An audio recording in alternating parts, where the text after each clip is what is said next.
A favela nunca foi reduto de marginal. A favela nunca foi reduto de marginal. Ela só tem gente humilde marginalizada, e essa verdade não sai no jornal. A favela é um problema social. A favela é um problema social. Sim, mas eu sou favela, posso falar de cadeira. A palavra é favela. Favela. Não, diga comigo. Favela. Minha gente é trabalhadeira. The word favela has many negative connotations, propagated especially by the media. Residents of favelas suffer from negative stigmas and prejudices. Favelas, and consequently its residents, are associated with a long list of shortcomings, such as violence, poverty, drug infestation, gangs, and so the list goes on. What should be recognized is that while these shortcomings do exist in favelas, there are also hard-working citizens that live there out of dire necessity. The people in the favelas have problems, but they are not the problem. Due to inadequate public services and the long battle over their recognition as official neighborhoods that the government has a responsibility to take care of, favelas are marginalized communities with struggling families. As they have become increasingly dangerous since the mid-1980s, residents are seeking to leave out of fear for their own lives. E nunca teve assistência social. É, mas só vive lá, porque para o pobre não tem outro jeito. Apenas só tem o direito ao salário de fome, uma vida normal. In 2009, Brazil has an estimated population of 194 million, making it the fifth most populous country in the world.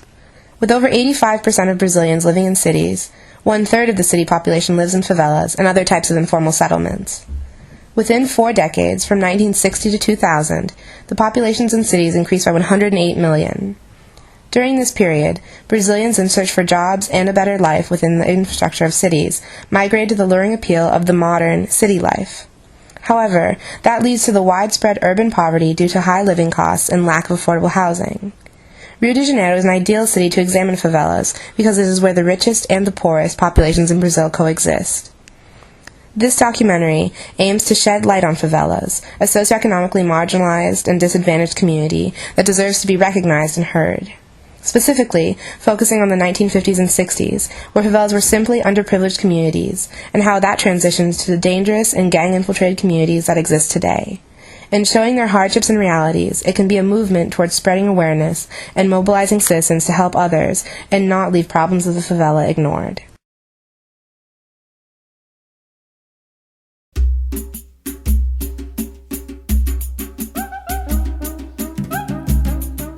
Tô contrido. Concentrado. Tô pensando. Pensando em quê? No Rio de Janeiro. Do Rio de Janeiro, de Janeiro, de Janeiro. Sou carioca, sou do Rio de Janeiro. Do Rio de Janeiro, de Janeiro, de Janeiro.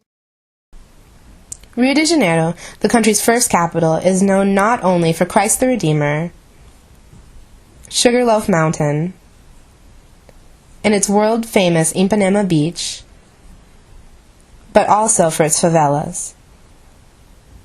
Morro da Providência is considered the first favela, which was then simply known as a squatter settlement in Rio de Janeiro. Morro da Providência was created at the end of the 19th century. The first residents were actually ex-soldiers who were promised by the government housing in the capital city. With the delayed bureaucratic process, the soldiers formed these temporary squatter settlements by steep hillsides, which laid the foundation for what will come to be favela communities. Favelas became the generic term for squatter settlements in the 1920s. They continued to grow, vertically and horizontally throughout the 20th century in cities all over Brazil. However, Rio de Janeiro still remained a popular migrant destination. It is now the city with the largest population of favela residents. In the early 20th century, due to urban expansion, favelas became an unsightly aberration to the city's modernization. Also, they were becoming problematic because of their unsanitary conditions, which threatened the well-being of the city. By the end of the 1940s, favelas were a notable part of the landscape of Rio de Janeiro. Despite all efforts to discourage favela settlements, they continued to spread throughout the city.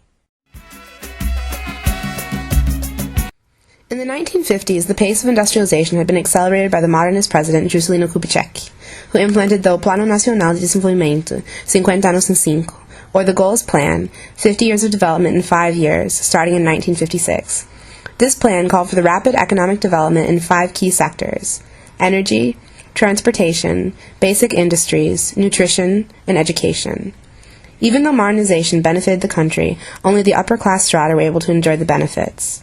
However, under the illusion that modernization would bring prosperity for all, there was a rural exodus and massive migrations to the big cities all over Brazil, including São Paulo and especially Rio de Janeiro. This led to rapid urban growth rates, such as 42% growth rate in the 1950s and 29% in the 1960s in Rio. For the popular masses, consequently, this plan caused economic instability, characterized by high inflation rates, forcing many to live below their means. With the necessity for better infrastructure, favelas became very problematic, and therefore they were removed to make way for the pavements of new streets in the process of city expansion. From 1961 to 1965, the government removed 27 favelas. A total of approximately 8,000 homes were demolished. However, this did not discourage favelas from growing and becoming permanent periphery communities outside of the normal city of Rio de Janeiro. A favela é problema social.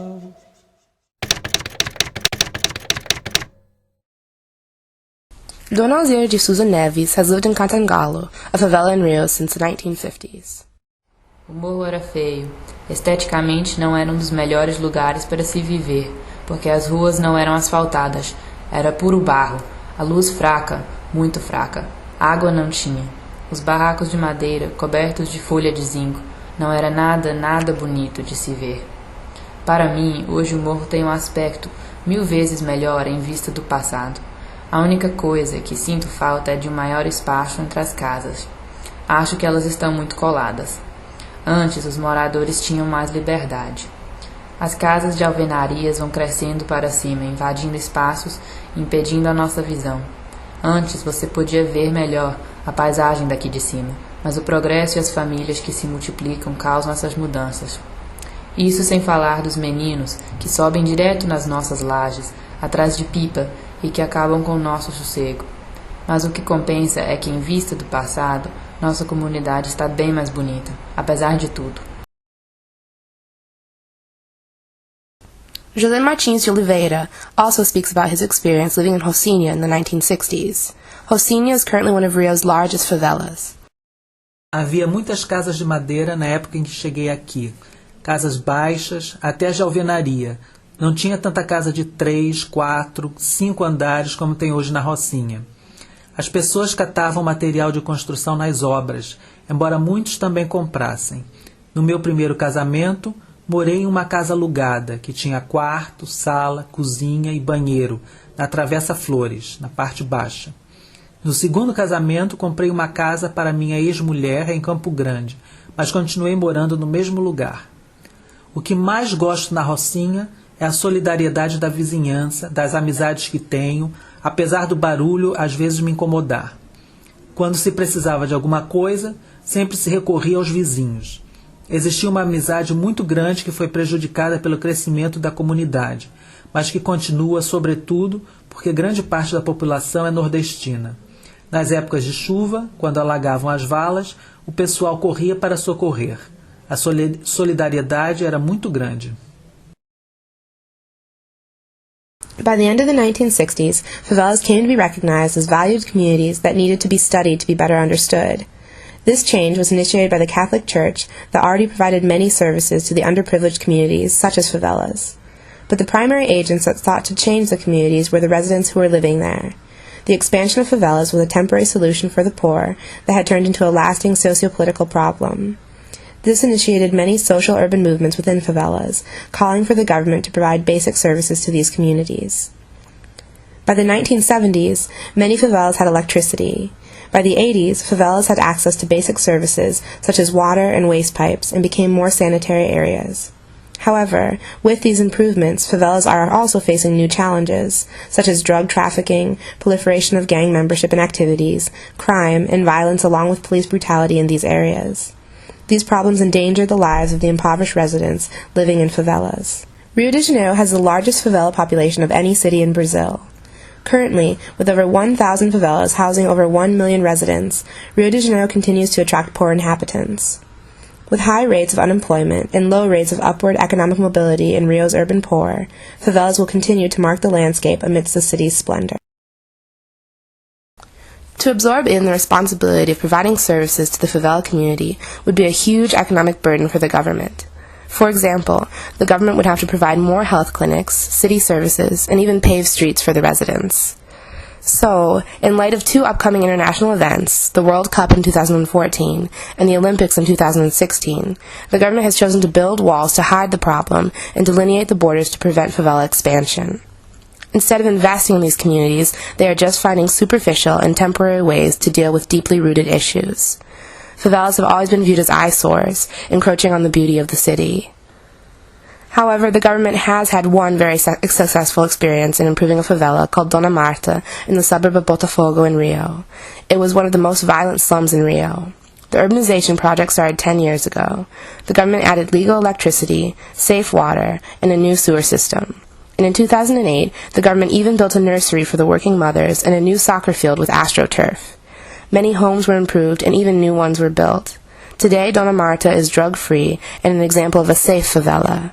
Instead of building 10-foot walls which further separate the slums from the formal city, the favela of Dona Marta is a model example of the kind of investment needed to improve the favela communities. Although favelas are far from being legitimized as part of the city, residents of favelas cannot give up their fight towards a better life and a better future. With the help of the international community and the favela inhabitants, we can inspire global citizens to take action. We can all help to empower and support residents of the favelas in their endeavor to transform their communities so that they can live safely.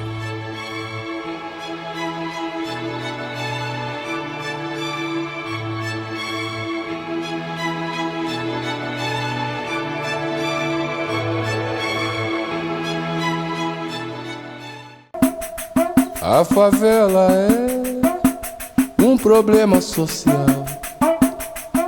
A favela é problema social. A favela nunca foi reduto de marginal. A favela nunca foi reduto de marginal. Ela só tem gente humilde marginalizada. E essa verdade não sai no jornal. A favela é problema social.